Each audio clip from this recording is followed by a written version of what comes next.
The first time Marcus Sullivan called me pretty boy, I was standing at my locker between third and fourth period, trying to blend into the beige metal like I'd done every day since transferring to Riverside High 3 months ago.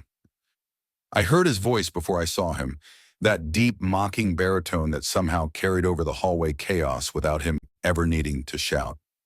Well, well, look at pretty boy over here with his perfect little face. I didn't turn around. That was mistake number one.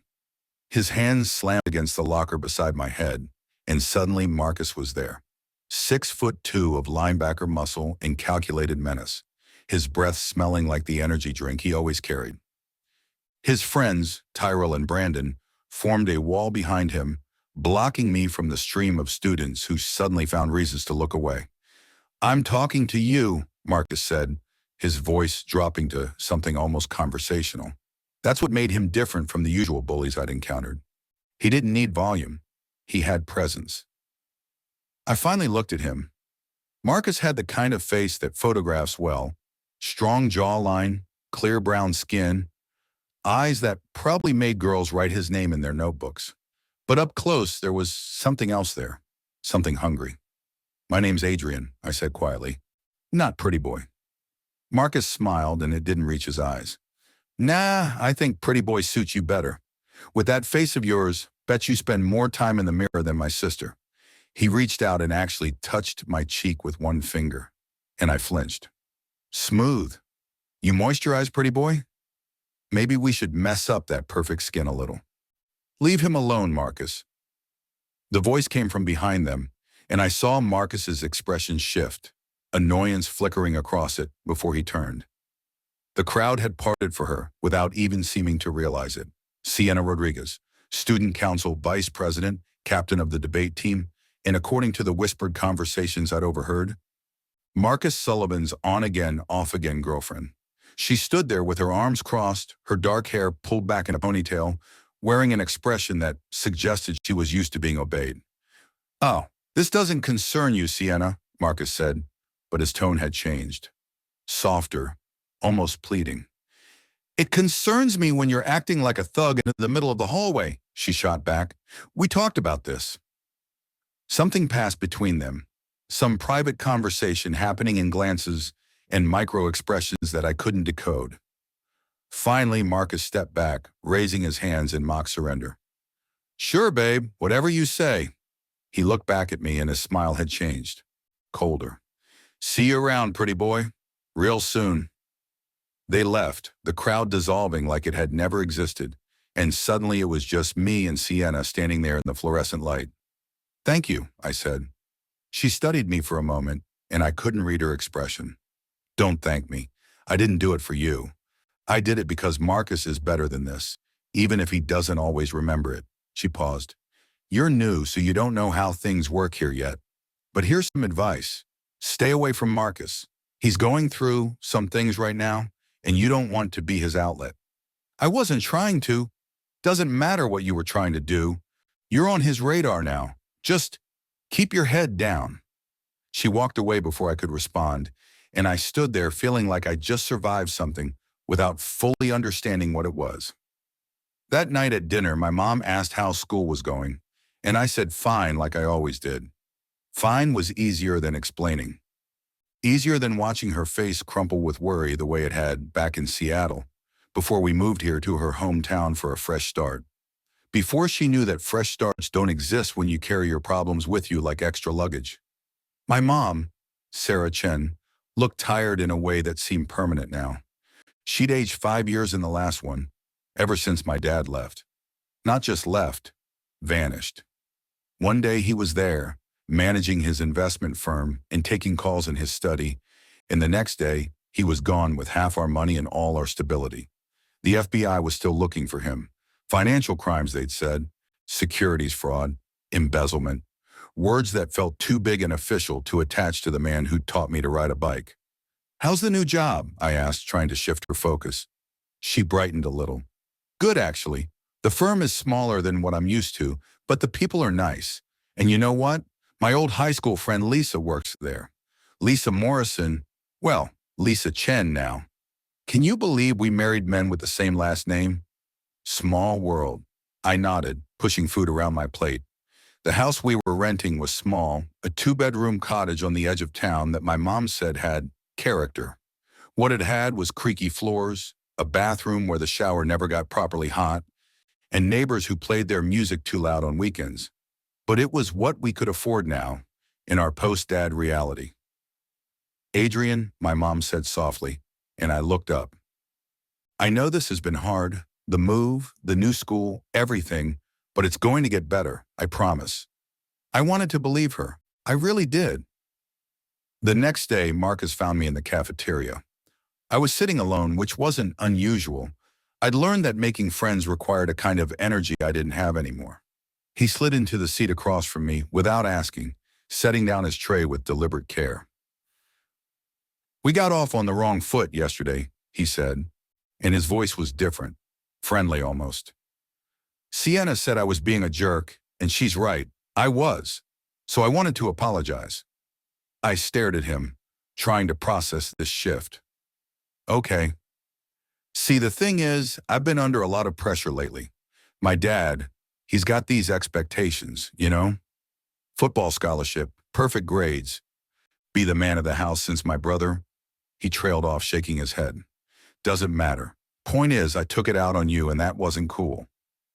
There was something in his eyes that looked almost genuine. Almost. "Apology accepted," I said carefully. Marcus grinned, and this time it did reach his eyes.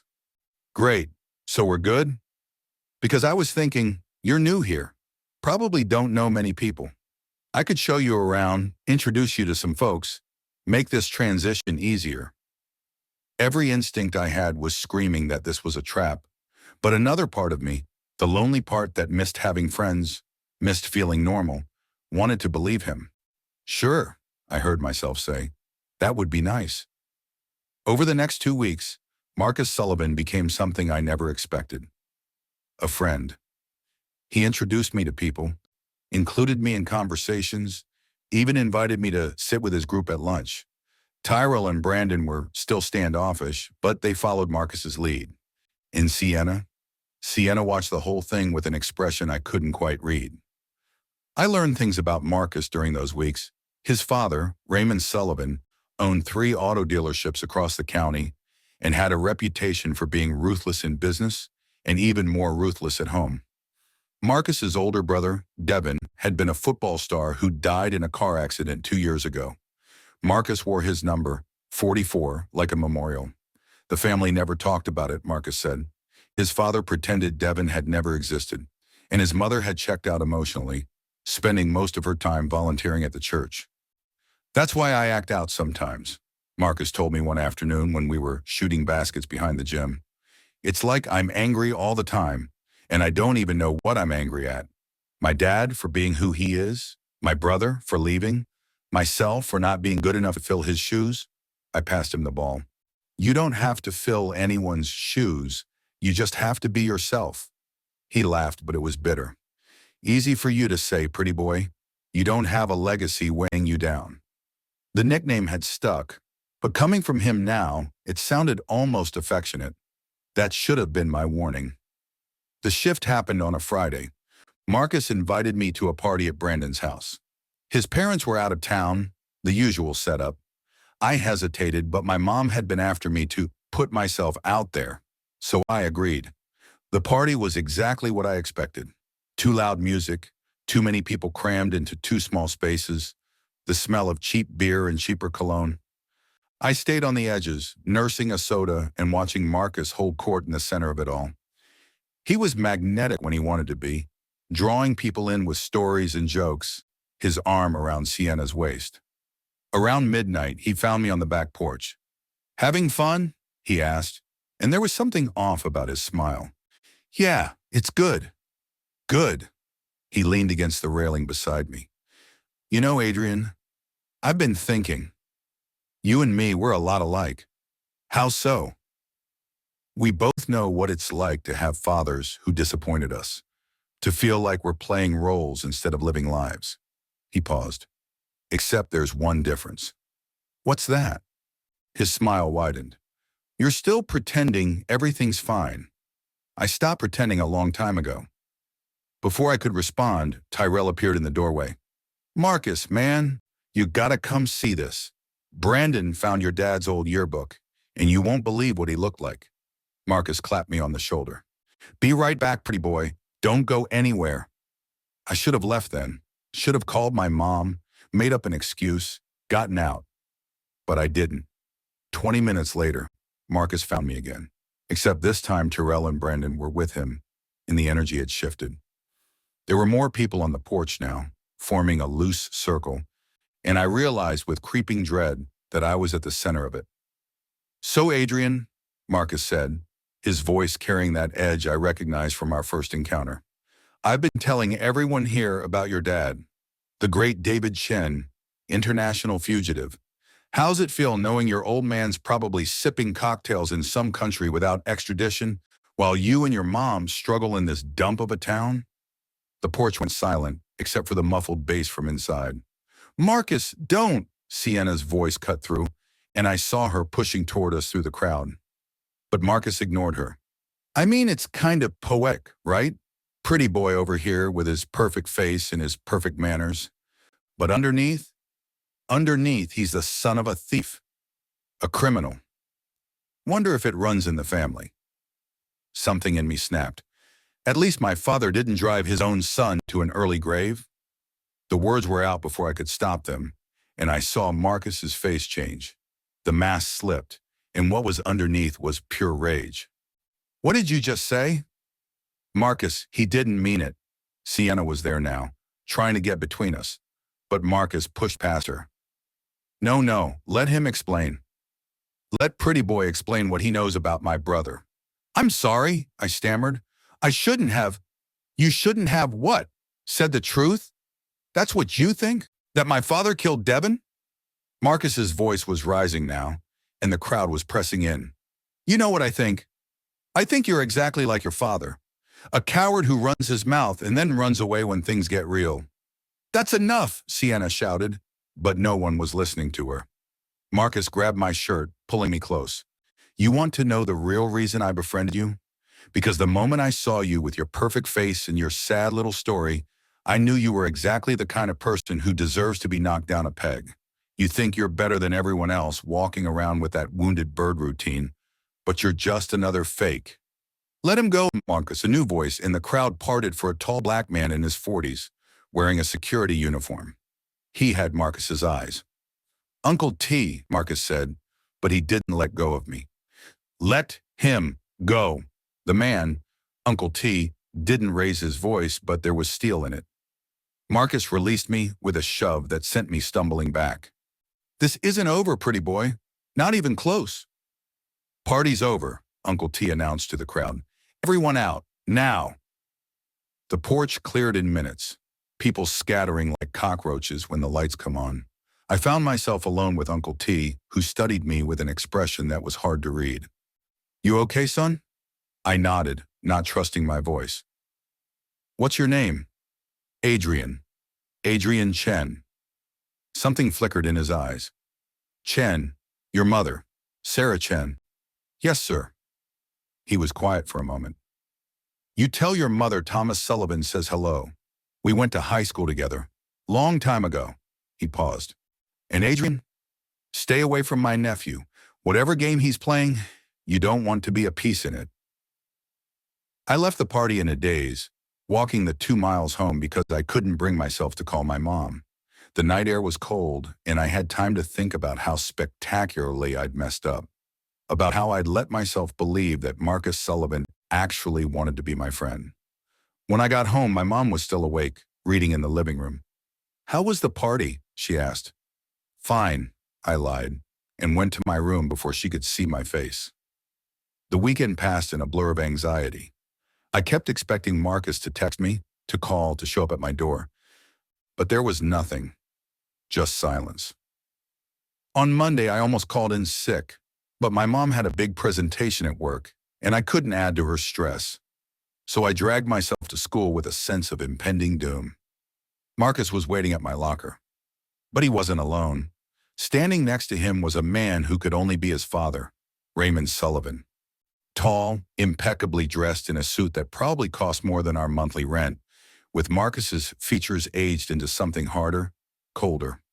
Adrian Chen, Raymond said, and it wasn't a question. I think it's time we had a conversation. My mouth went dry. About what? About you staying away from my son, about your criminal father, and what kind of influence you might have on the young people of this community. His smile was all teeth, no warmth. See, I'm a concerned parent and a concerned citizen. And when I learned that the son of an FBI fugitive was attending school with my boy, well, I felt it was my duty to make sure the administration was aware. You can't do that, I said, but even I could hear how weak it sounded. I already did. I had a very productive conversation with Principal Morrison this morning. Seems like you might need to find a new school, son. Somewhere more appropriate for someone with your background. Dad. Marcus's voice was quiet, and when I looked at him, I saw something in his face I couldn't identify. Shame? Regret? Stay out of this, Marcus. I'm handling it. Raymond turned back to me. You have until the end of the week to withdraw voluntarily. Otherwise, I'll make sure every parent in this school knows exactly who you are and what your father did. Your choice. They walked away, and I stood there feeling like the ground had opened up beneath me. But they'd made one mistake. They'd mentioned Principal Morrison. Morrison, same last name as my mom's friend Lisa. I went to the office during lunch, asked to see the principal, and was surprised when I was ushered in almost immediately. Principal Morrison was a woman in her 50s with kind eyes and graying hair pulled back in a bun. She looked up when I entered, and her expression softened. Adrian Chen, I was wondering when you'd come see me. Mr. Sullivan said, she held up a hand. I know what Raymond Sullivan said, and I know what he threatened. But here's what he doesn't know. I've known your mother since we were 14 years old. I know the kind of person she is, and I know she raised a good son. Your father's crimes are not your crimes, Adrian. Relief washed over me. So I can stay? You can stay, but I need you to understand something. Raymond Sullivan is a powerful man in this town. He makes large donations to the school. He knows the superintendent. He sits on the board of several organizations. He's not used to hearing no. She leaned forward. What I'm saying is, this isn't over. He'll keep pushing, keep trying to make your life here difficult. Are you sure you want to fight this? I thought about my mom, working herself to exhaustion to give us a fresh start, about how she'd sacrificed everything because of my father's choices, about how I couldn't let her sacrifice be for nothing. I'm sure. Principal Morrison nodded. Then we'll deal with it together. But Adrian, be careful. Raymond Sullivan isn't the only snake in this garden, and his son learned from the best. I left her office feeling both relieved and more anxious than before, because I was beginning to realize that this wasn't just about high school bullying. This was about something bigger, something deeper. That night, I told my mom everything, about Marcus, about Raymond Sullivan, about the threats. I expected her to be angry or scared or to tell me we needed to move again. Instead, she was quiet for a long time. Raymond Sullivan, she finally said. I knew him in high school. He was Raymond Sullivan Jr. back then. His father owned one dealership, not three. Ray was charming, popular, dated the prettiest girls, including Lisa actually, before she met her husband. Did you know Thomas Sullivan? Her face changed. Tommy? Yes, I knew Tommy. He was Ray's younger brother, completely different, quiet, thoughtful, kind. He wanted to be a teacher, I think, or maybe a counselor, but his father had other plans. What happened to him? I don't know all the details, but there was some kind of falling out between the brothers. Tommy left town after high school, joined the military, I think, didn't come back until... She trailed off. Until when? Until Raymond's oldest son died. Devin, the car accident. She looked at me. Adrian, there are things about this town, about these families, that are complicated.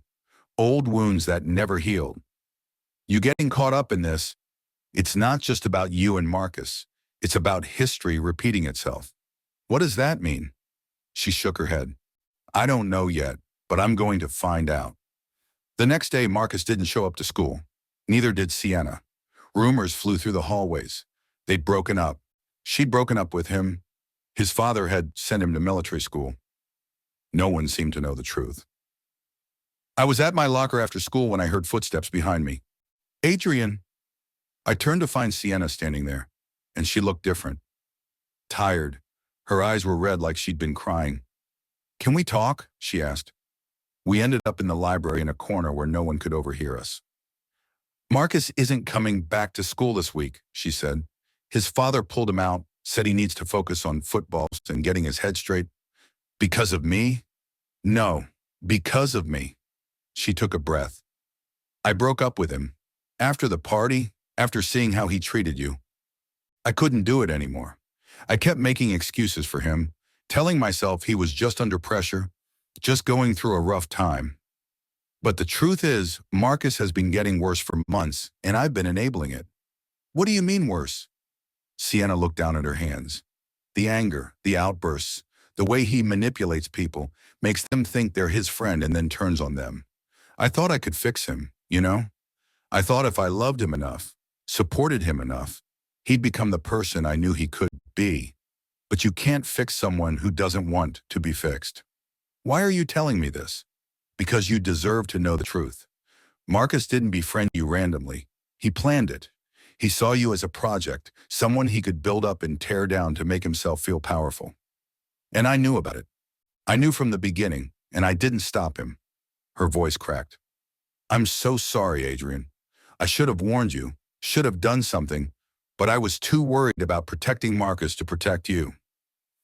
I sat with that for a moment, feeling betrayed all over again. Does his father know about the bullying? Raymond knows everything. He encourages it, actually. Says it builds character, makes Marcus tough. She looked up at me. "There's something else you should know. The reason Raymond is so hard on Marcus, it's not just about living up to Devon's legacy, it's about the family business. The dealerships? Not just the dealerships. Raymond Sullivan has his fingers in a lot of pies in this town. Real estate, construction, local politics, and not all of it is above board." She lowered her voice. "My father works in the county assessor's office.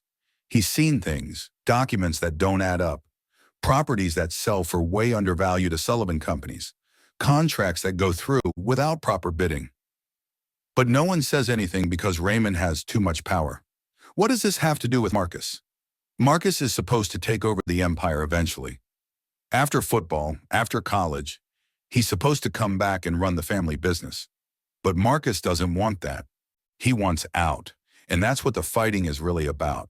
Raymond trying to break him down, mold him into a successor, and Marcus fighting back in the only way he knows how." A thought occurred to me. Devon, did he want out too? Sienna's face went pale. "I don't know, but there are rumors, things people whisper about but never say out loud." "Like what?" "Like maybe the car accident wasn't an accident." The words hung in the air between us, heavy with implication. "You're saying Raymond Sullivan killed his own son?" "I'm saying Devon was driving home from a fight with his father. I'm saying he was going too fast, missed a turn, and his car went off a bridge. I'm saying the police ruled it accidental, but the investigating officer, a guy named Deputy Walsh, retired 2 months later and moved to Florida with enough money to buy a beachfront condo." She stood up. "I'm not saying anything definite, Adrian. I'm just telling you to be careful. The Sullivans are dangerous, and you're on their radar now." She left, and I sat there trying to process everything. If even half of what Sienna said was true, I was in deeper than I'd thought. That evening, there was a knock on our door. My mom answered it, and I heard her surprised gasp. "Tommy? Tommy Sullivan?" I came out of my room to find Uncle T standing in our doorway, still in his security uniform. "Sarah," he said, and his smile was warm. "It's been a long time." Come in, come in. Adrian, this is an old friend of mine. We went to high school together." Uncle T stepped inside, and his eyes found mine. "We met briefly at Brandon's party. I'm Thomas Sullivan, but everyone calls me Tommy or Uncle T." We sat in the living room, and there was an awkwardness that suggested there was history here I didn't understand. I heard about Ray giving you trouble, Uncle T said to me, about him threatening to have you expelled. How did you? Small town, word travels. He looked at my mom. Sarah, I came to warn you. My brother is escalating. He's convinced himself that Adrian is somehow a bad influence on Marcus, which is ridiculous. But Ray sees threats everywhere he looks. Why does he care so much? I asked. I'm nobody. Uncle T and my mom exchanged a look. Tell him, my mom said quietly. Uncle T sighed. The reason my brother is so threatened by you, Adrian, is because you remind him of someone. A kid from our high school days, someone who stood up to him when no one else would. Someone who made him look weak in front of the whole school. Who? Your father, David Chen. The room spun. My father knew Raymond Sullivan? Knew him, stood up to him, and publicly humiliated him in a school debate competition senior year.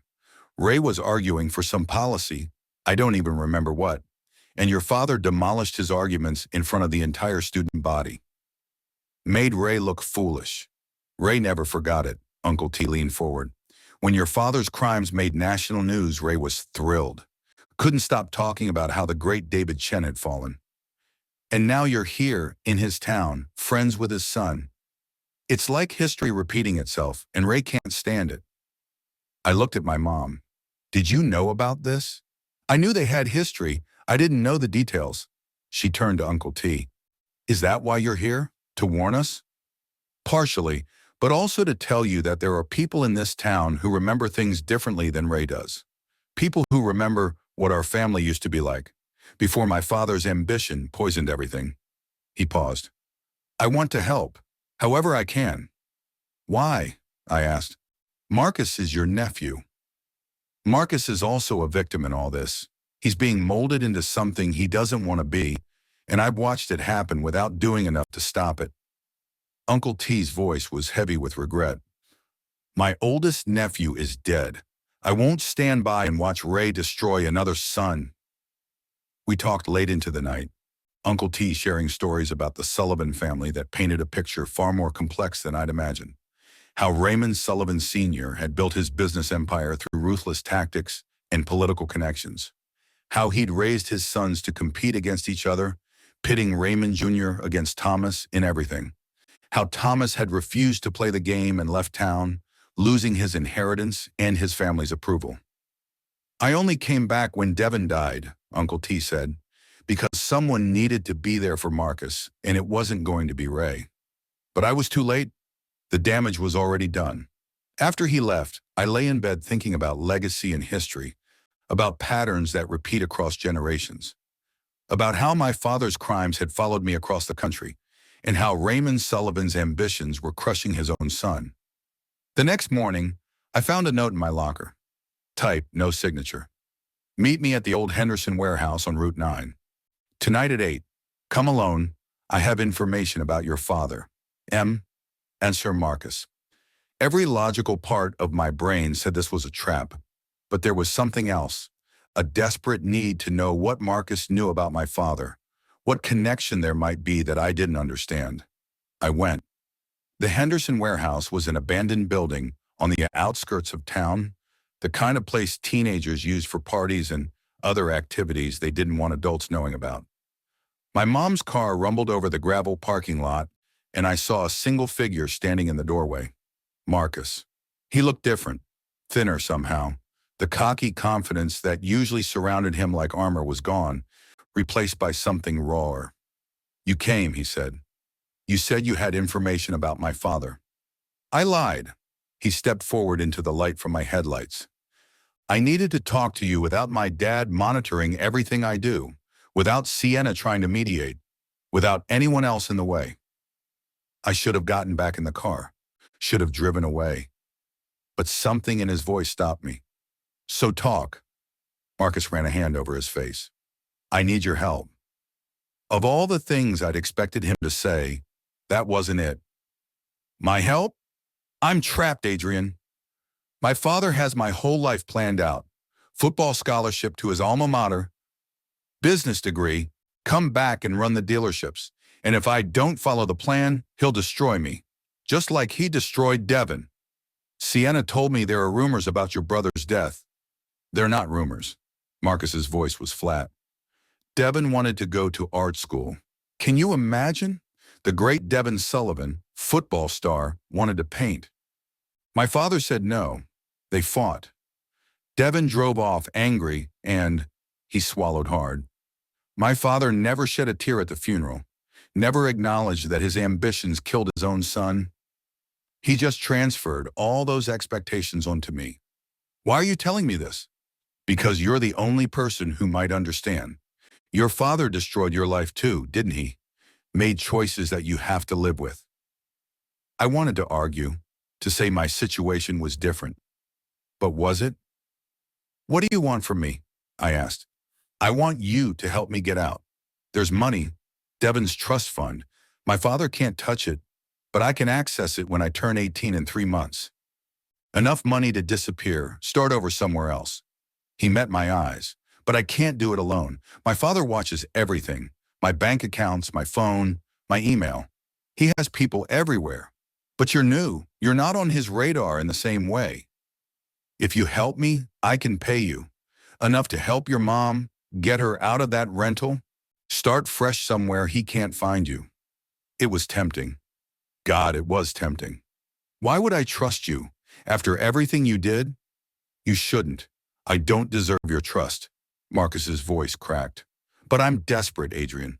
My father is planning to send me to some military boarding school in Virginia over the summer. Says it'll straighten me out. I've seen what those places do to people. If I go there, I'll come back broken, and I'll spend the rest of my life doing exactly what he wants. I thought about Principal Morrison's words, about how Raymond Sullivan wasn't used to hearing no, about how this was all bigger than high school drama. I need time to think about it, I said. Marcus nodded. I understand. But Adrian, don't take too long. I'm running out of time. I drove home in silence, my mind racing. Was Marcus telling the truth? Or was this another manipulation? Another game? When I got home, my mom was waiting up. Where were you? I told her everything. About the note, the warehouse, Marcus's plea for help. She listened without interrupting, and when I finished, she was quiet for a long moment. Your father once told me something, she finally said. He said that the difference between a good person and a bad person isn't their circumstances. It's their choices. That we all face moments where we can choose to help someone or turn away, and those choices define who we are. So you think I should help Marcus? I think you should be very careful. But I also think that boy is drowning, and maybe you're the only one who can throw him a rope. She paused. Just make sure you don't get pulled under with him. The next day at school, I found Sienna again. Marcus asked me to help him run away, I said without preamble. Her eyes widened. What did you say? I haven't decided yet, but I need to know, is he telling the truth about his father planning to send him away? Sienna nodded slowly. The brochure for the military school showed up at his house last week. I saw it when I went to get my stuff after we broke up. It's real, Adrian. But can I trust him? Or is this another game? She considered this. I think Marcus is telling the truth about being trapped, but that doesn't mean helping him is the right choice. It doesn't mean he won't hurt you again, maybe without even meaning to. Marcus is damaged, and damaged people can be dangerous even when they're trying not to be. That night, I made my decision. I texted Marcus from a burner phone I'd bought at a convenience store. I'll help, but we do this my way, and you answer every question I have honestly, starting with what really happened to Devin. His response came quickly. Meet me tomorrow. Same place. And Adrian, thank you. You won't regret this. But as I lay in bed that night, I couldn't shake the feeling that I already did. The second time I met Marcus at the Henderson warehouse, he brought proof.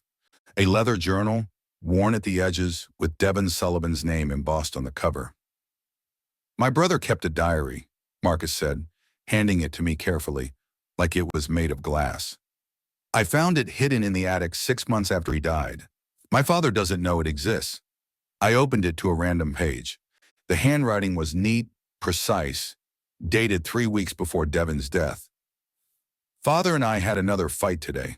He called my art a waste of God-given talent, said if I don't commit to USC and football, he'll cut me off completely. But how can I commit to a life I don't want?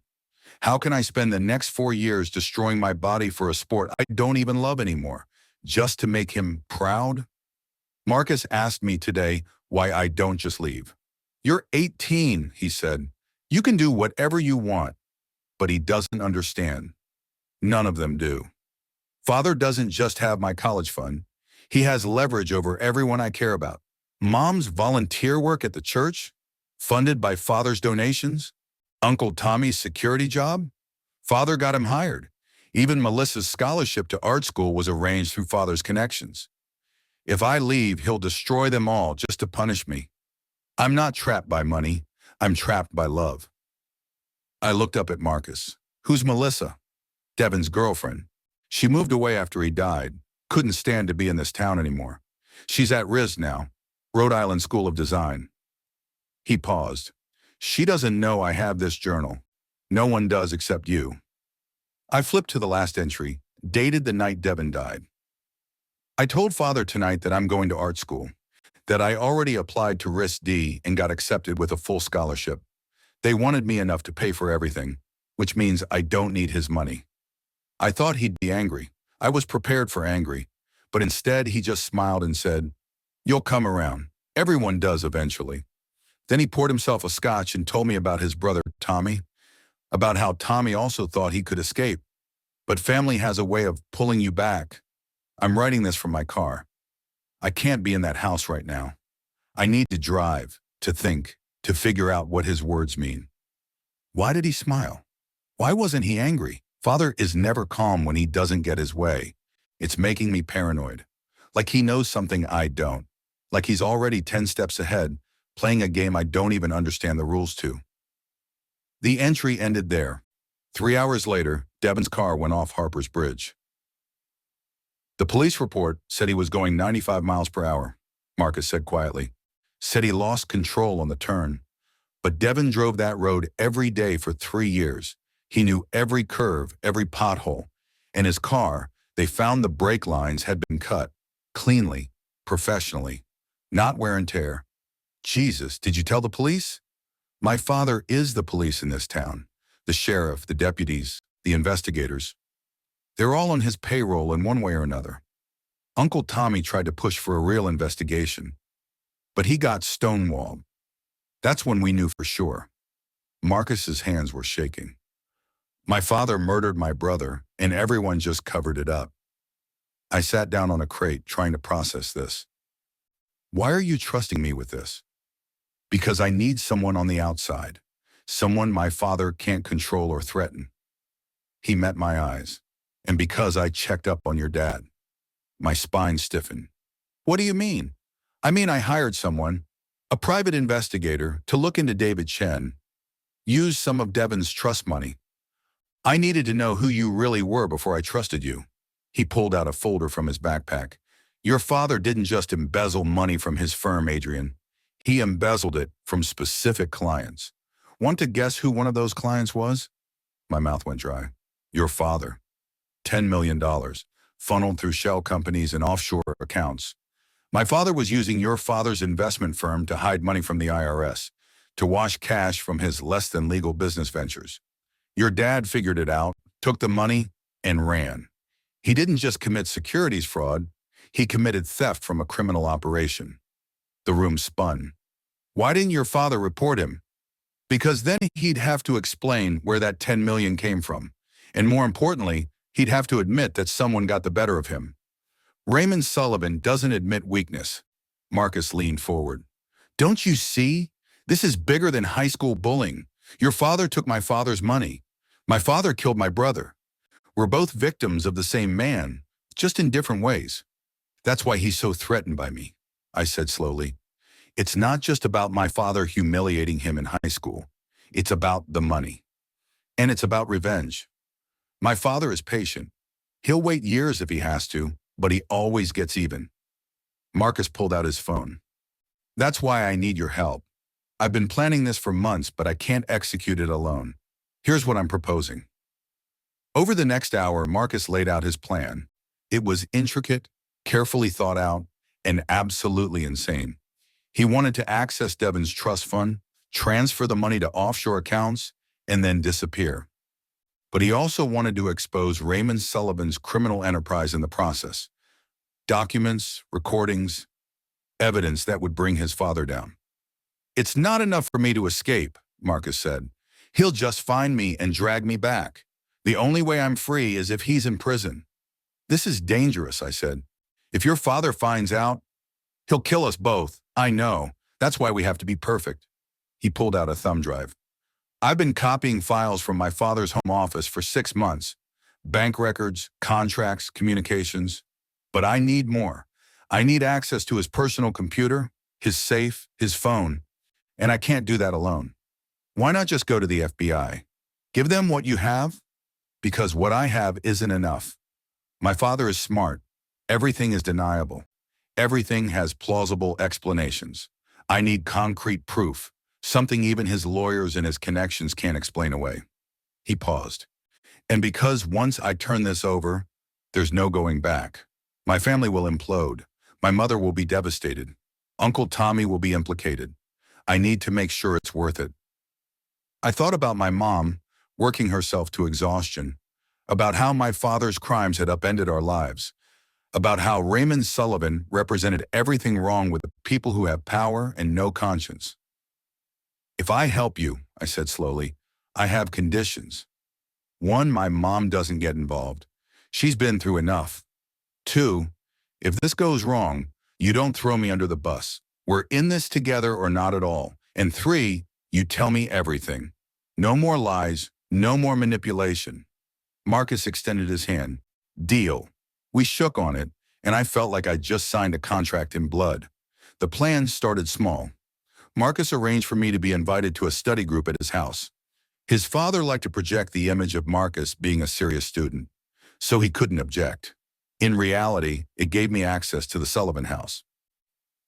The Sullivan estate was exactly what I expected, a sprawling mansion on the outskirts of town, all stone and glass and conspicuous wealth. Raymond's wife, Caroline Sullivan, met us at the door with a smile that didn't reach her eyes. "You must be Adrian," she said, and her voice had the careful modulation of someone on prescription medication. "Marcus has told me so much about you." "All good things, I hope," I said, and she laughed like I'd said something profound. Caroline Sullivan was beautiful in a faded way, like a photograph left too long in the sun. She wore expensive clothes and perfect makeup, but there was something hollow behind her eyes. She offered us snacks, prepared by their housekeeper, Maria, and then drifted away like a ghost. "Your mom seems nice," I said when we were alone in Marcus's room. "My mom is medicated into oblivion. After Devon died, she had a breakdown. My father had her committed to a private facility for 3 months, and when she came back, she was different, compliant, quiet. Like they hollowed her out and sent back the shell." His voice was bitter. "That's what happens to people who try to stand up to Raymond Sullivan." Marcus's room was huge, with a view of the backyard pool and a bathroom bigger than my bedroom.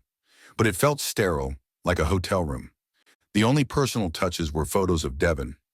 On the football field, at the beach, with his arm around a pretty girl with auburn hair who must have been Melissa.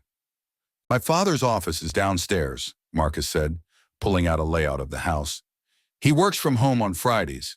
That's when we'll make our move." Over the next 2 weeks, I became a regular presence at the Sullivan house. Marcus and I actually studied. He needed to maintain his grades to avoid suspicion. But we also scouted, planned, memorized routines. Raymond came home at 6:30 every evening. He worked in his office until 8, had dinner with Caroline, Marcus usually ate separately, and then retreated back to the office until midnight. On Fridays, he worked from home all day, which meant the office would have everything we needed. Maria, the housekeeper, was there Monday through Friday, 9 to 5. She was a kind woman in her 50s who clearly cared about Marcus, but was also loyal to Raymond. He sponsored her daughter's visa, Marcus told me. Leverage, always leverage. Uncle Tommy visited twice while I was there. The dynamic between him and Raymond was fascinating to watch. Tommy was respectful but distant, and Raymond treated him with barely concealed contempt. But Raymond needed Tommy, needed the appearance of family unity, so he tolerated him. Tommy's the only one who pushed back on Devon's death ruling, Marcus told me. Father punished him by making sure he could only get security jobs. Never anything better. But Tommy stayed anyway, said someone needed to keep an eye on things. The third week, everything changed. I was at my locker when Sienna approached me, her face pale. "Adrian, we need to talk. Now." We found an empty classroom. She closed the door and turned to me with wild eyes. "You're helping Marcus, aren't you? With whatever plan he's concocted?" I started to deny it, but she cut me off. "Don't lie to me. I know Marcus. I know how he thinks. And I know that look on your face. It's the same look I had when I was helping him with his schemes, thinking I was doing the right thing. This is different." "It's not different. Marcus doesn't want help, Adrian. He wants accomplices. He wants people to validate his choices so he can feel less guilty about them." She grabbed my arm.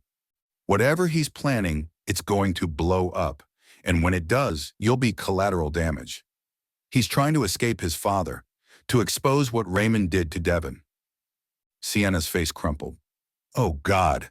He told you about Devon. About the break lines, about the cover-up. And you believed him? Just like that?" She shook her head. "Adrian, Devon's death was investigated. Yes, Raymond Sullivan has influence, but not enough to cover up a murder. The brake lines were damaged because the car had been in the shop the week before. Faulty repair work, not sabotage. It's in the official report. Marcus said the report was falsified. Marcus needs to believe it was murder because the alternative is worse. The alternative is that his brother was just driving recklessly, that Devon's death was a stupid, meaningless accident, and all the grief and pain serves no purpose." Her voice softened. "I've tried to tell him this. So has his therapist, so has Uncle Tommy, but he can't accept it. And now he's dragged you into his delusion." I felt sick. So Raymond didn't kill Devon? Raymond is a terrible person who made his son miserable, but he didn't murder him. The guilt of that, of knowing his demands, contributed to Devon's state of mind that night. It's eating Raymond alive, even if he'd never admit it. That's why he's so hard on Marcus, why he's trying to control everything. Because if he loosens his grip, he might have to face what he did. "The money," I said. Marcus said, "My father stole from his father?" "That part is true.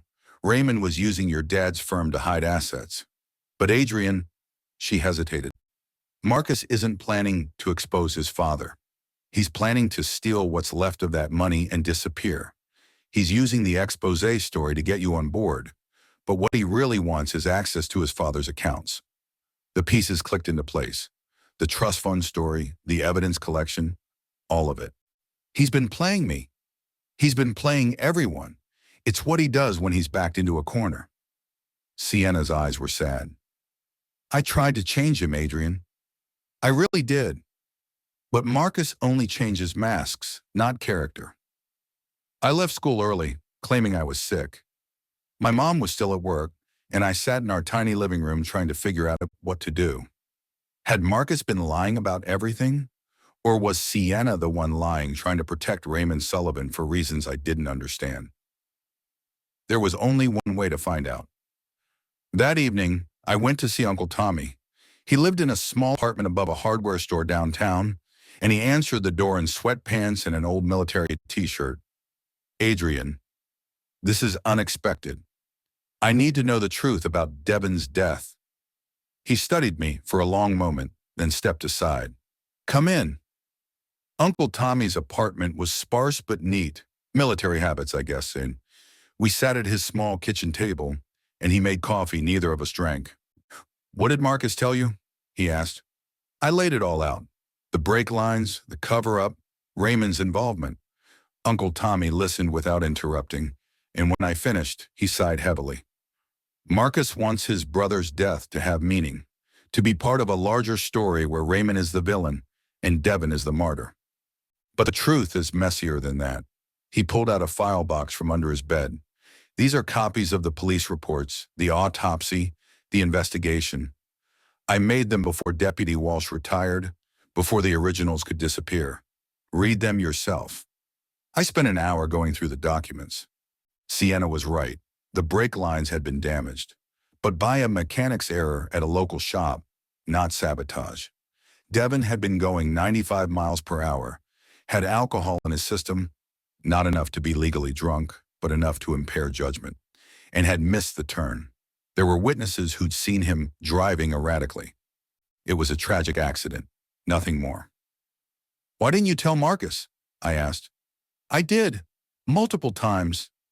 So did his therapist, his mother, even Raymond in one of his more lucid moments. But Marcus can't accept it. Accepting it means accepting that Devin made a choice, a bad choice. And that means Devin isn't perfect. And if Devin isn't perfect, then his death means nothing, and Marcus's suffering means nothing." Uncle Tommy leaned back. "It's easier to believe in a conspiracy than to believe in randomness." "What about my father? The stolen money?" "That part is real. David Chen discovered Raymond was using his firm for money laundering and embezzlement. But instead of going to the authorities, your father helped himself to a substantial portion of those funds and disappeared." Uncle Tommy met my eyes. "I'm not defending your father. What he did was wrong. But I understand why he did it. Sometimes when you discover someone else's crime, you have a choice. Become a whistleblower and risk everything, or become a criminal yourself and at least profit from it. Is Raymond looking for him? Raymond has been looking for him for 3 years. But your father was smart. He covered his tracks well. The FBI is looking too, but they're looking for securities fraud, not theft from a criminal operation. Raymond can't exactly file a police report." I thought about my mom, about how she'd known nothing about my father's activities, how she'd been blindsided just like me. "What should I do about Marcus?" Uncle Tommy was quiet for a moment. "That boy is drowning, and he's looking for someone to pull him to safety.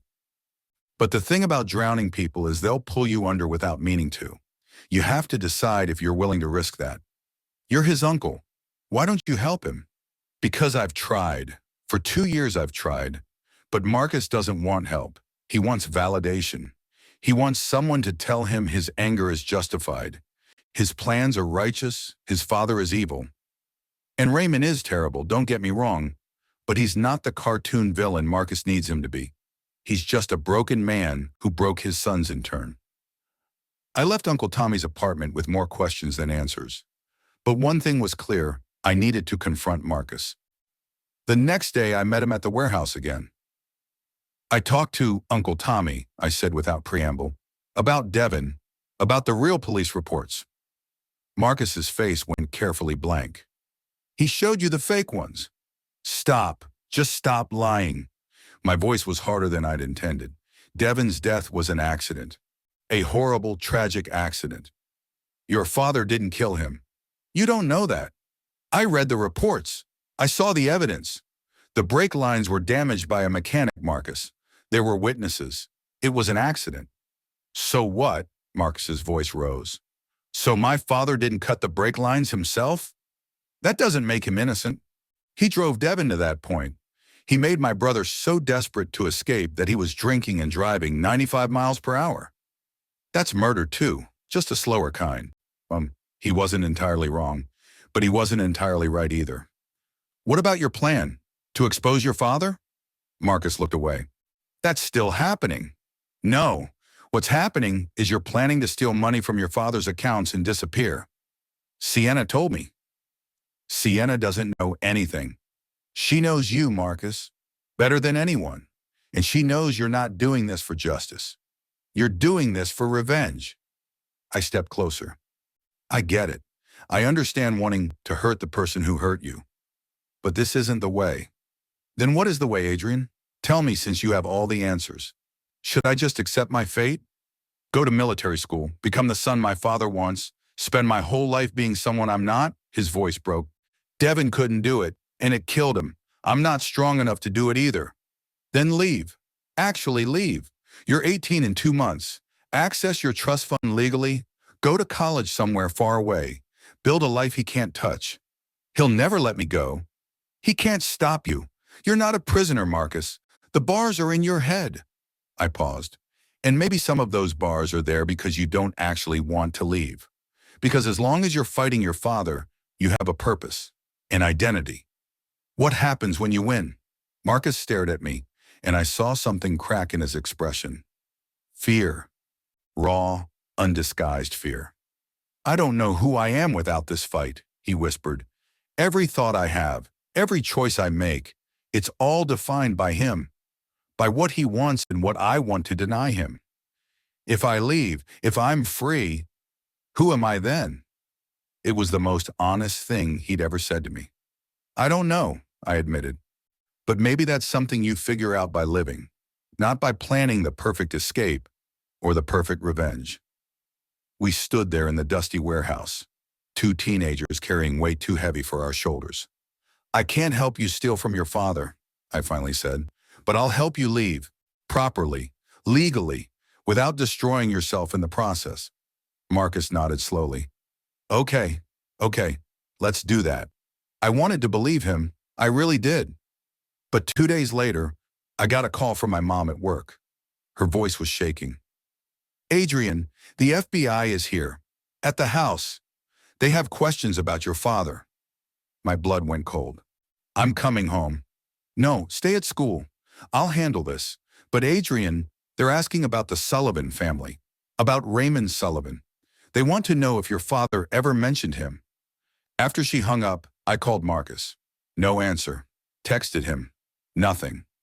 I skipped last period and drove home to find two FBI agents sitting in our living room.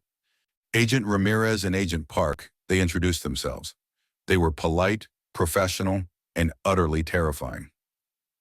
We're investigating Raymond Sullivan for money laundering, racketeering, and tax evasion, Agent Ramirez explained. Your father's connection to Sullivan is part of that investigation. We were hoping you or your mother might have information that could help us. We don't know anything, my mom said firmly. David left 3 years ago. We haven't heard from him since. What about recently? Any anonymous packages, strange emails, unexplained money? We both shook our heads. Agent Park leaned forward. Mrs. Chen, Adrian, we know this is difficult, but your husband stole a substantial amount of money. If you help us locate him, if you provide information about his connection to Raymond Sullivan, we can potentially work out a deal.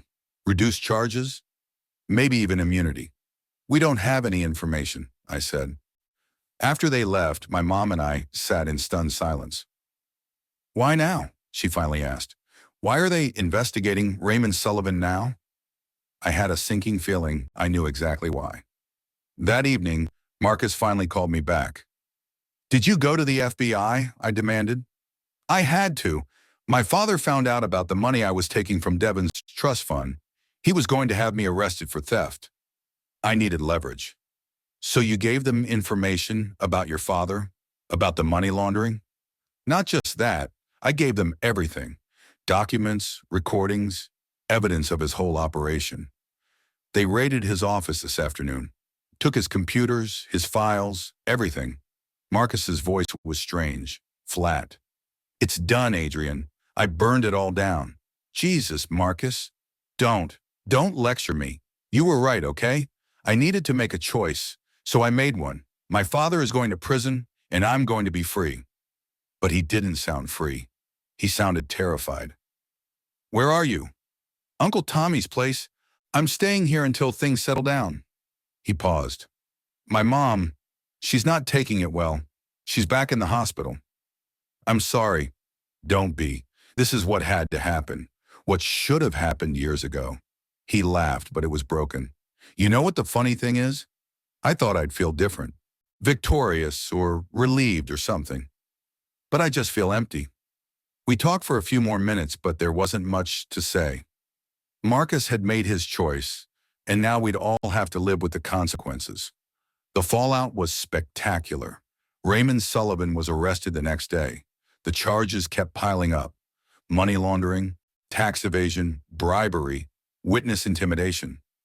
The local news couldn't get enough of it. The mighty Raymond Sullivan, pillar of the community, revealed as a criminal, At school, Marcus became a celebrity and a pariah simultaneously. Some people called him brave for turning in his own father. Others called him a traitor. He stopped coming to classes, taking all his finals remotely. Sienna found me in the library a week after the arrest. "How is he?" she asked. "I don't know. He won't really talk to me. He won't talk to anyone. Uncle Tommy says he just sits in the apartment staring at walls." She sat down across from me. I was wrong about some things, about the evidence. Marcus really did have enough to put Raymond away, about his motivations. Maybe he really was trying to do the right thing. But I was right about one thing. What's that? Marcus destroyed his father, but he destroyed himself in the process. That's what happens when your whole identity is built around someone else, even if that someone is your enemy. She left, and I thought about identity, about how we define ourselves by our relationships, to our parents, our friends, our enemies, about how my father's choices had shaped my life just as surely as Raymond Sullivan's choices had shaped Marcus's. That weekend, I went to visit Uncle Tommy's apartment. He let me in with a tired smile. "Marcus is sleeping," he said. "Finally. He's been having nightmares." We sat in the kitchen, and Uncle Tommy told me what was happening with the case. Raymond was being held without bail, considered a flight risk. Caroline was in a psychiatric facility again. The family business was in chaos, with federal investigators crawling over every transaction from the last 20 years. "What's going to happen to Marcus?" I asked. "He'll have to testify at the trial. Face his father in court. It's going to be brutal." Uncle Tommy rubbed his face. "But after that, I don't know. He has a trust fund. The FBI can't touch that. It was Devon's money. He could go anywhere, do anything. But first he has to figure out who he is without Raymond to push against." "Can I see him?" Uncle Tommy hesitated, then nodded. "Maybe it'll help." Marcus was lying on the couch, awake despite what Uncle Tommy had said. He looked terrible, dark circles under his eyes, his skin pale, like he hadn't seen sun in days. "Hey," I said. "Hey." He sat up. "Thanks for coming." We sat in awkward silence for a moment. "I'm sorry," Marcus finally said, "for everything, for the way I treated you, for dragging you into this, for all of it." "You don't have to apologize." "Yes, I do. I used you, Adrian, just like I used everyone, because I was so focused on my own pain that I couldn't see anyone else's." He looked down at his hands. "Sienna tried to tell me. Uncle Tommy tried to tell me. But I didn't listen. You did what you thought was right. Did I? Or did I just do what would hurt my father the most?" He met my eyes. "I keep asking myself, if Devon's death really was just an accident, if my father is guilty of being terrible but not of murder, did I just destroy my family for revenge? Your father was committing actual crimes, Marcus. He deserved to be held accountable.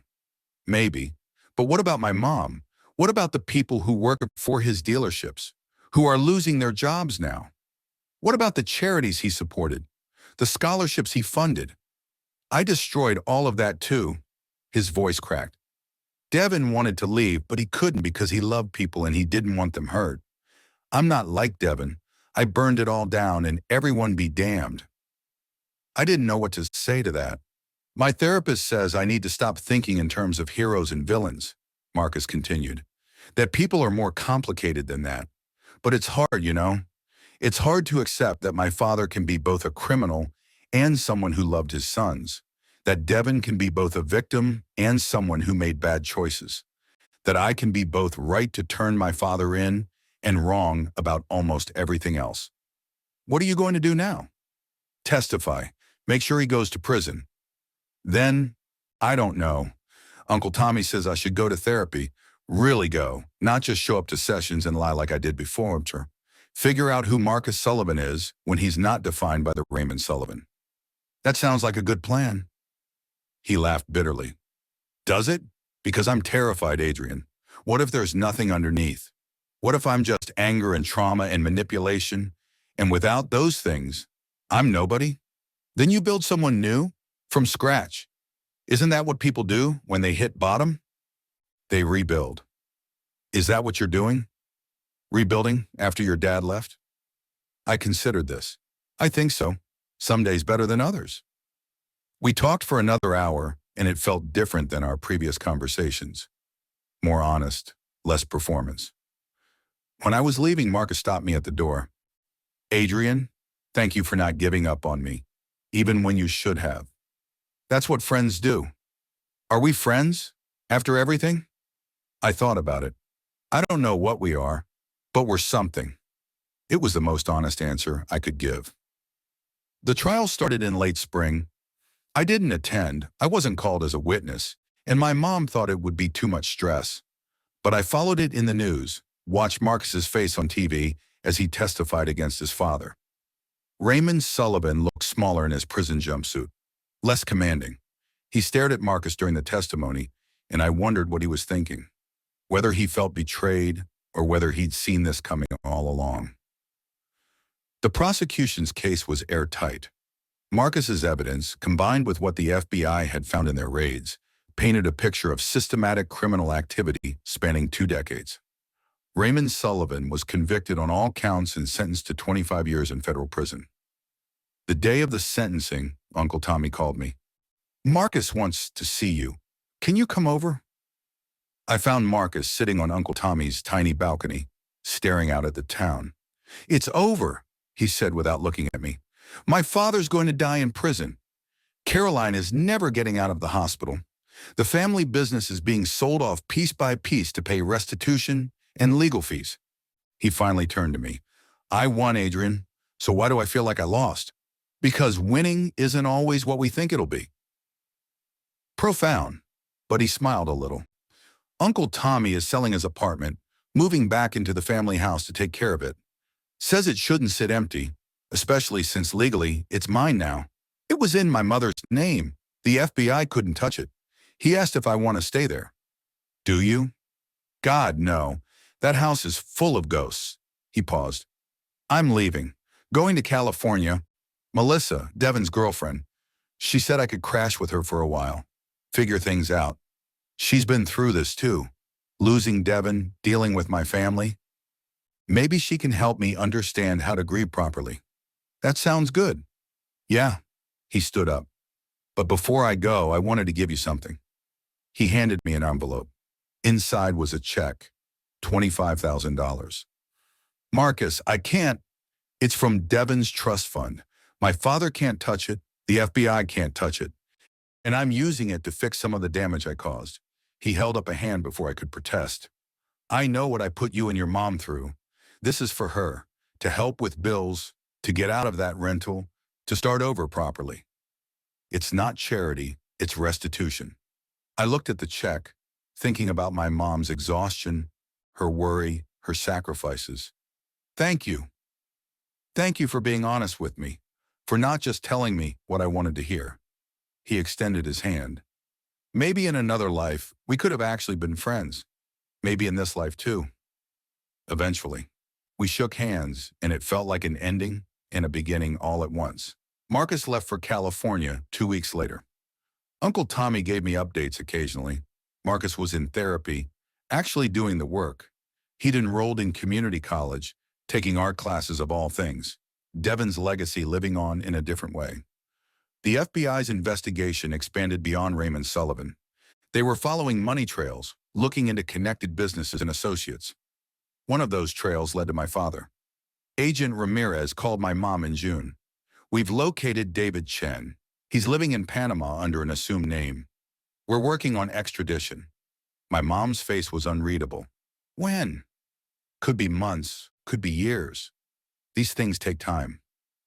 After she hung up, we sat together in our living room, the new living room in the small house we'd been able to buy with Marcus's check and my mom's saved money.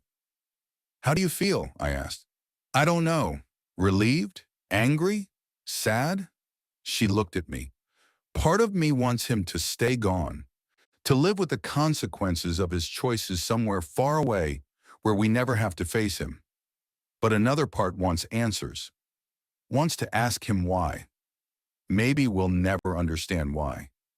Maybe his reasons won't make sense to us. Maybe. She squeezed my hand. But we're going to be okay. Whatever happens, we're going to be okay. And looking around at our modest but comfortable home, at the life we were building from the ashes of our old one, I believed her. Part 3. 3 months after Marcus left for California, I got a text from a number I didn't recognize. This is Melissa, Devin's girlfriend. Marcus said I should reach out. Can we talk? We set up a video call for that evening.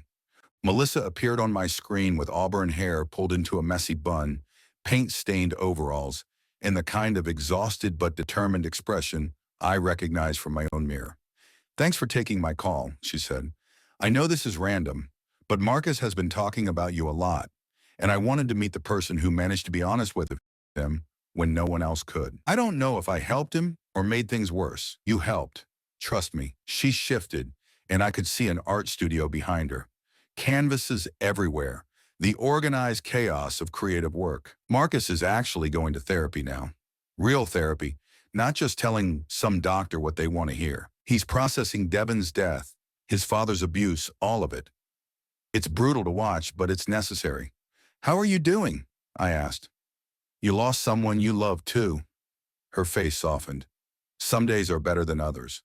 But being here at RISD, creating art, surrounding myself with people who knew Devin through his work rather than his family, helps. She paused. That's actually why I wanted to talk to you. Marcus gave me Devin's journal. I've been reading it, and there are things in it that, well, they change the story. My pulse quickened. What kind of things? Devin wrote about your father, about David Chen. She pulled out the journal, flipping through pages. Here, listen to this. It's dated about 6 months before Devin died. She read aloud. Asterisk met with Mr. Chen today at his office downtown. I wanted advice about art schools since Mom mentioned he'd helped Uncle Tommy years ago with college applications. He was kind, asked about my work, looked through my portfolio. But then he said something strange. He said, your father is using my firm to hide money. I've been documenting it, building a case. I'm going to expose him, but I wanted you to know first because it'll affect your family. I didn't know what to say. Mr. Chen told me he has a son my age, that he's doing this partially for his own son, so he can look at Adrian in the eye and say he did the right thing. I begged him not to. Not yet. I needed more time to get Melissa set up, to make sure Mom was okay. He agreed to wait 6 months. Said he owed it to Uncle Tommy to give the family time to prepare. Melissa looked up. Your father was planning to turn Raymond in. He was going to be a whistleblower, not a thief. The world tilted. That doesn't make sense. My father stole millions of dollars and disappeared. Keep listening. She flipped forward. This is dated 3 weeks before Devin died. Asterisk Mr. Chen called me today. Said something happened. Something that changed everything. He sounded scared. Said he discovered Raymond wasn't just hiding money. He was using the firm to launder money for actual criminals. Dangerous people.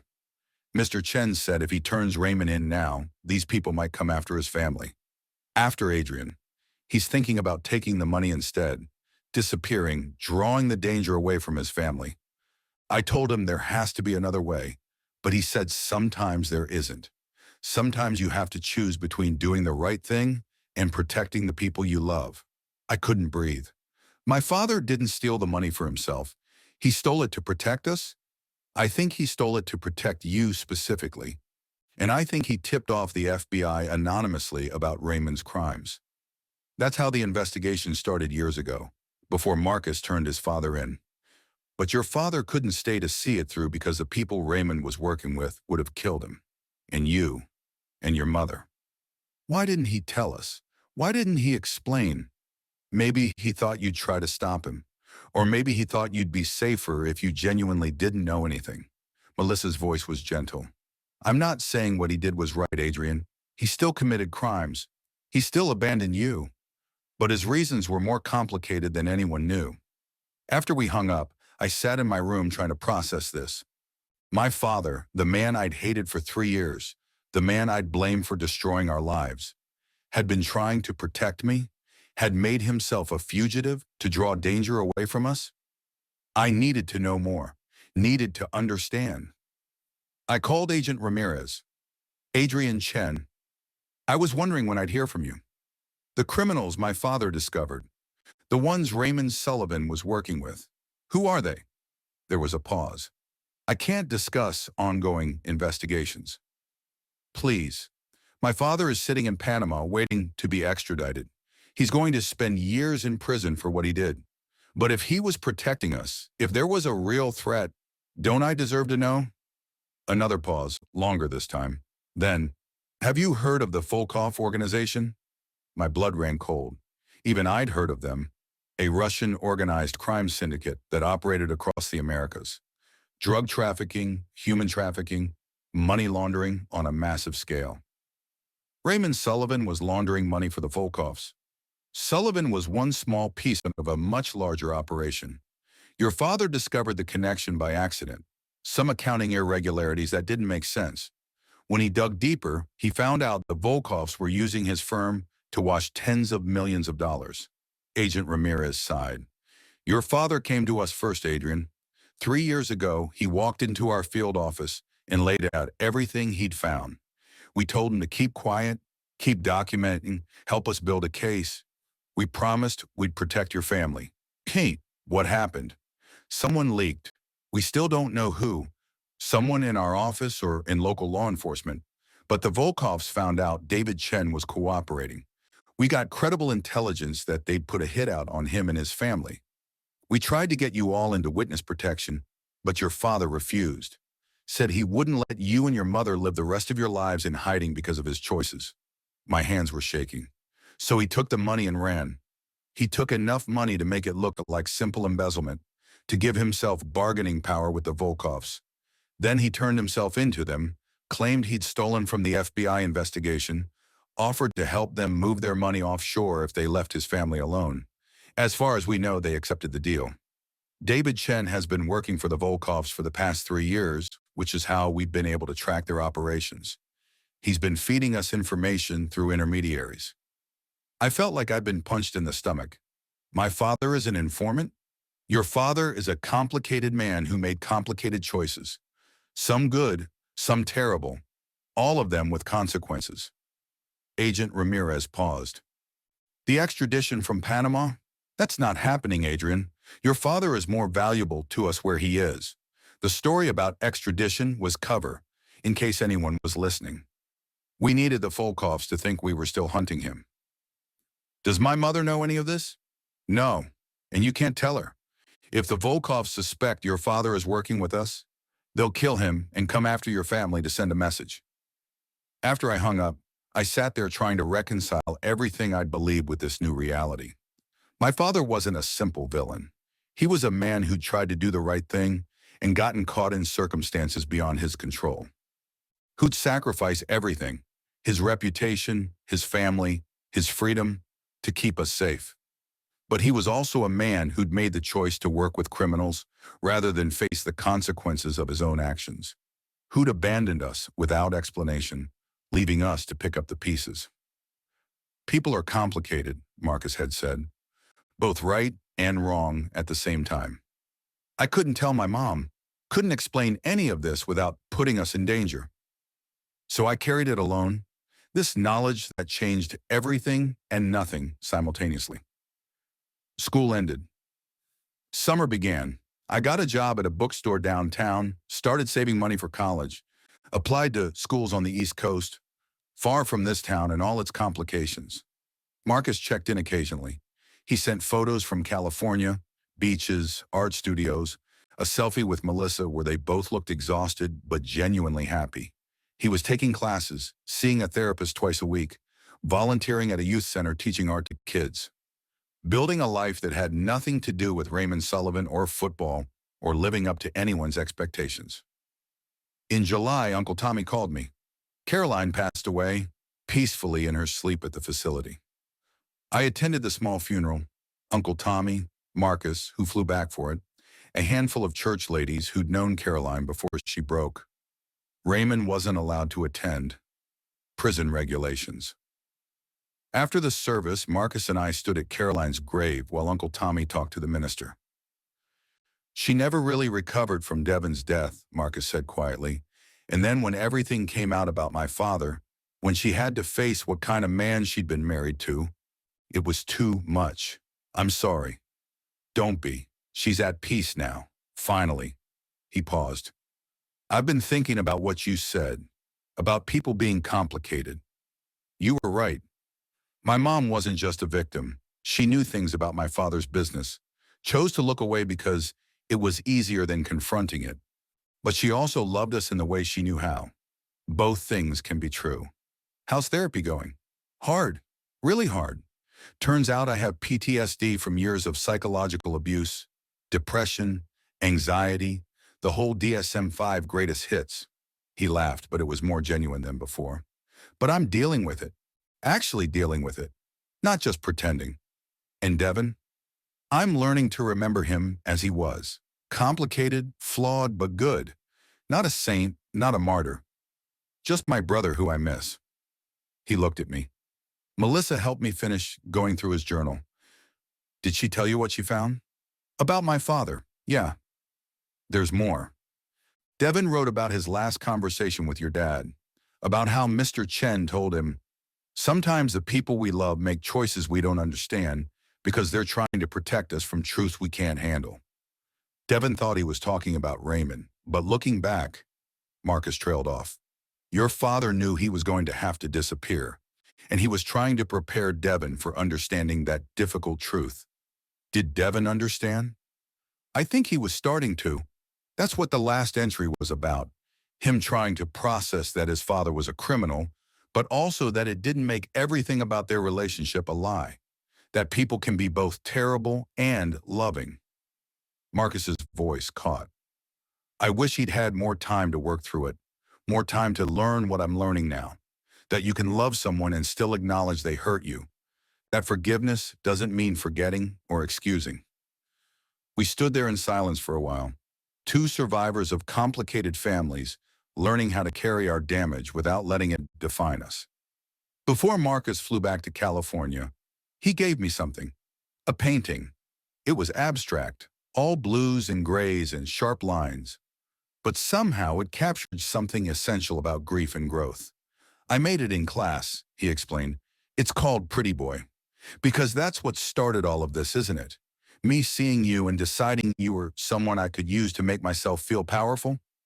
But you were never what I thought you were. None of us are just one thing. I hung the painting in my room, and sometimes I'd stare at it, thinking about identity and change and becoming. In August, I got an email from an address I didn't recognize. The subject line was just, "From your father." I almost deleted it, almost blocked it, but curiosity won. Adrian, I don't know if you'll read this. I don't know if you should, but I need you to know some things, even if you hate me forever after. Everything I did to protect you and your mother. That doesn't make it right. That doesn't excuse the pain I caused, but it's the truth. I discovered things about Raymond Sullivan, about the people he worked with, that put our family in danger.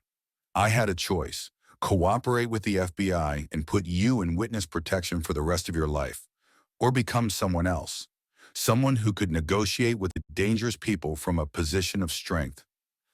I chose to become a criminal because I couldn't bear the thought of you growing up in hiding, of you never being able to use your real name, never being able to contact your friends, never being able to just be Adrian Chen.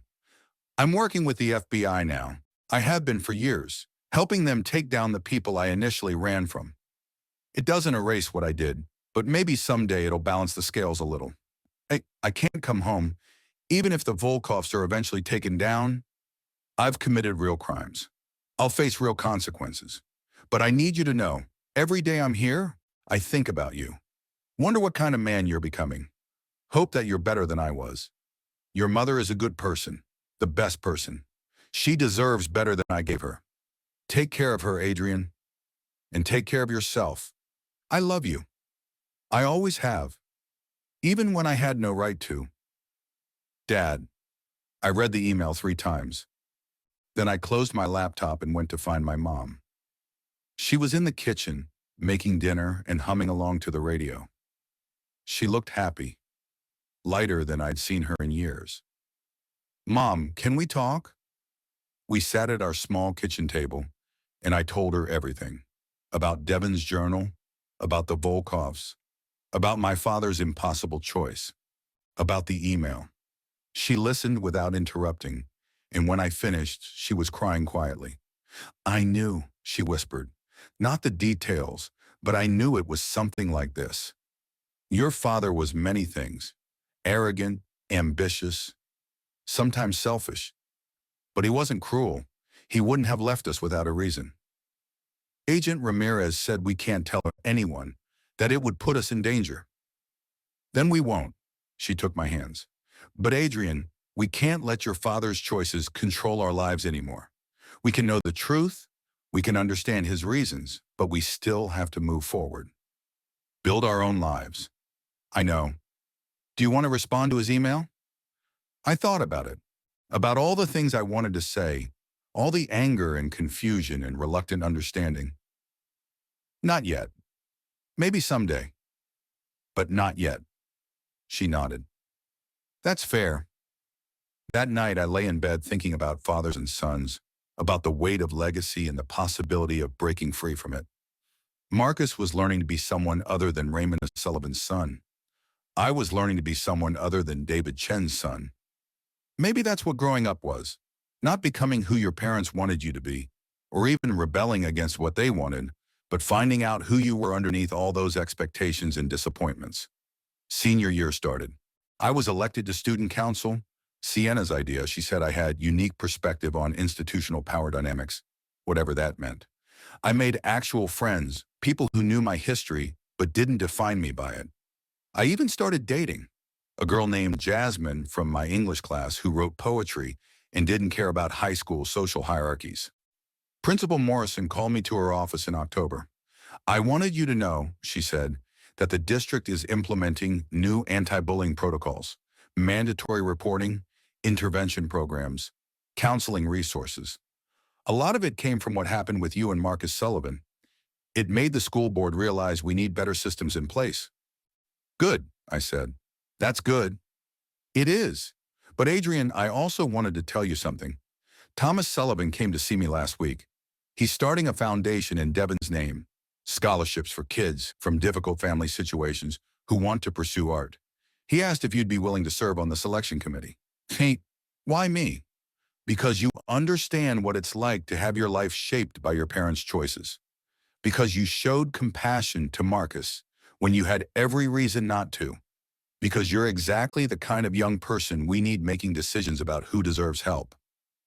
I thought about Devon, about his journal entries describing the impossible weight of family expectations, about how a scholarship might have changed his life, given him a way out he couldn't see.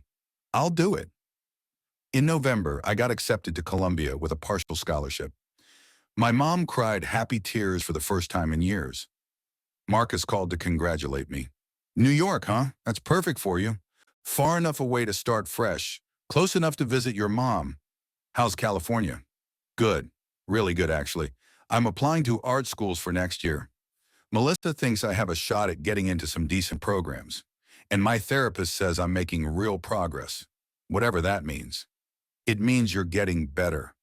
Yeah, I think I am," he paused. "Listen, Adrian, I've been meaning to say something. That day I called you pretty boy for the first time, I saw something in you that terrified me. You had this quiet strength, this dignity, even though your life had been torn apart. And I couldn't stand it because I didn't have that. I was falling apart and desperately trying to hide it.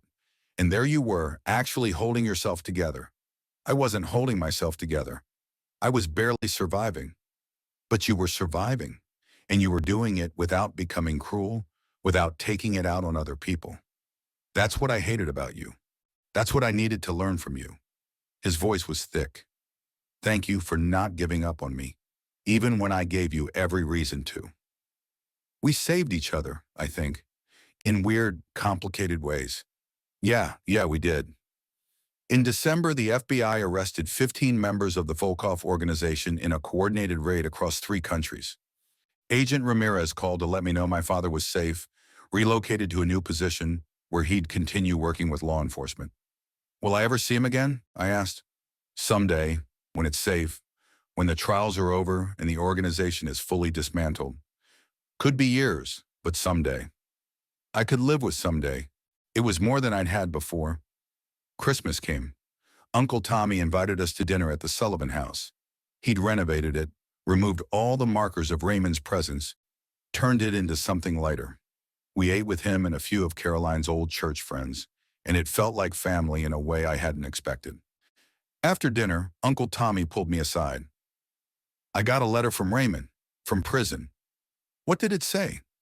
He's angry mostly, feels betrayed by Marcus, by me, by the world. But there was one line. Uncle Tommy pulled out the letter, finding the passage. He wrote, "Tell that Chen boy I underestimated him.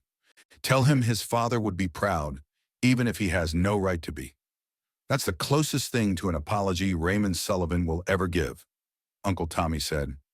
Thought you should know. I thought about Raymond, sitting in prison, his empire destroyed. Both his sons gone in different ways. I should have felt satisfaction, victory. But mostly I just felt sad for all the wasted potential, all the love that got twisted into control. Do you visit him? I asked. Once a month. Someone has to. Uncle Tommy smiled sadly. He's my brother. Doesn't mean I forgive him for what he did. Doesn't mean there aren't consequences. But family is complicated. On New Year's Eve, I got a text from Marcus. Made it through the whole year of therapy, whole year of being honest, whole year of actually living. Thank you for being part of that. I texted back, same to you. Here's to next year being even better. Jasmine and I watched the fireworks from the roof of her apartment building, and when the clock struck midnight, I felt something shift inside me. Not healing. That would take years, maybe a lifetime. But the beginning of it, the possibility. My mom had a date, a good guy from her office who made her laugh. She was nervous getting ready, and I helped her pick out a dress. Do you mind, she asked, me moving forward like this? I want you to be happy, Mom. Dad made his choices. You get to make yours. She hugged me, and I realized how much she'd aged in the past few years, but also how much lighter she seemed now, like she was finally allowing herself to breathe. In January, I visited the old Henderson warehouse one last time before I left for college. It was still abandoned, still covered in graffiti and broken glass. But it felt different now. Not menacing, just empty. A place where things had happened, but no longer a place that held power over me. I thought about the first time Marcus brought me here. How terrified I'd been. How I'd thought I was walking into a trap. In some ways I had been, just not the kind I expected. I pulled out my phone and took a photo. Then I posted it with a caption. Sometimes the scariest places turn out to be where you find the most truth. Grateful for the journey, even the hard parts. Marcus commented first, "Amen to that, pretty boy." I smiled. The nickname didn't sting anymore. It had become something else, a reminder of where we'd started and how far we'd come. Graduation came in May. I walked across the stage to thunderous applause. My mom, Uncle Tommy, Jasmine, Sienna, even some teachers who'd seen me struggle and persevere. Principal Morrison handed me my diploma with a wink. Proud of you, Adrian. Your mother should be too. She is. That summer, before I left for Columbia, I did something I'd been putting off. I wrote a letter to my father. Not an email that could be traced, but an actual letter that I gave to Agent Ramirez to forward through secure channels. Dear Dad, I know what you did. Not all of it, probably, but enough. I know you were trying to protect us. I know the choices you made weren't simple, even if the consequences were. I'm angry. I'm hurt. I probably will be for a long time, but I also understand that you were in an impossible situation, and you tried to do the best you could with no good options. I'm going to Columbia in the fall. I'm going to study political science, maybe law. I want to work on fixing systems that put people in impossible situations like yours, that create men like Raymond Sullivan who hurt the people they're supposed to love. I don't know when I'll see you again. Agent Ramirez says it could be years. That's okay. I need time anyway. Time to grow up, to figure out who I am separate from your choices and their consequences. But I want you to know, I'm okay. Mom's okay. We're building a good life. Not the life we planned, but a good one anyway. Maybe someday we can talk. Really talk about everything. Until then, I hope you stay safe. I hope you're doing good work, making a difference in the way you can. I love you. I'm also still mad at you. Both things are true.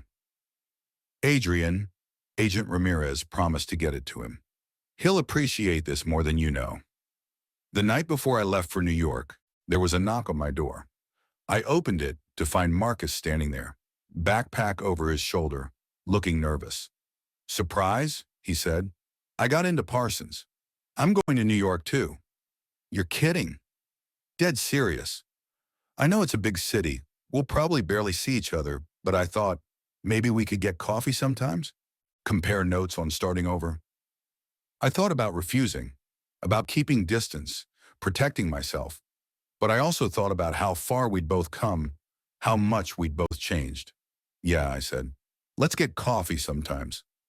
His smile was genuine, uncomplicated. Cool. That's really cool.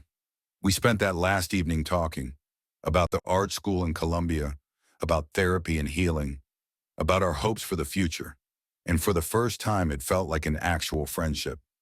Not manipulation, not transaction, but two people who'd been through something together and came out the other side. When he left, I stood on the porch of our little house and looked up at the stars. Somewhere out there, my father was living under an assumed name, working to take down criminals, carrying the weight of his choices. Somewhere else, Raymond Sullivan was in prison, facing consequences decades in the making. Devin and Caroline were gone, at peace finally. And I was here, still standing, still moving forward. My mom came out and stood beside me. Ready for tomorrow? She asked. I think so. Scared, but ready. That's the best kind of ready. We stood there together, mother and son, survivors of a storm we never asked for but weathered anyway. Inside the house, my bags were packed. My acceptance letter to Columbia sat framed on my desk. The painting Marcus made, Pretty Boy, hung on my wall, a reminder of transformation. Tomorrow I'd leave for New York. I'd start college. I'd build a life that was mine, not defined by my father's crimes or Raymond Sullivan's cruelty or anyone else's expectations. But tonight I stood with my mom under stars that had witnessed everything. The bullying, the friendship, the betrayals, the revelations, the grief, the growth, and felt something I hadn't felt in 3 years. Hope. Not naive hope that everything would be perfect, but realistic hope that we'd survive whatever came next. That we'd keep growing, keep changing, keep becoming better versions of ourselves. I broke the mirror on his face, I said suddenly. My mom looked at me, confused. What? Marcus, when he first called me pretty boy, he was trying to make me feel small by reducing me to my appearance. But eventually I showed him something he couldn't face. His own reflection. His own pain and fear and desperate need for control. I broke the mirror he was hiding behind. And what did you find underneath? Someone just as scared as I was. Someone who needed help but didn't know how to ask for it. I smiled. We saved each other. In weird, messy, complicated ways. But we saved each other. My mom squeezed my shoulder. That's the best kind of saving. The mutual kind. We went inside and I took one last look at my room. At the life I was leaving behind. Tomorrow would bring new challenges, new friendships, new versions of myself I hadn't met yet.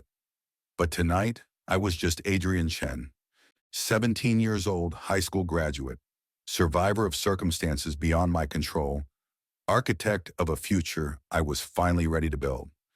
The bully had called me pretty boy, thinking he could break me.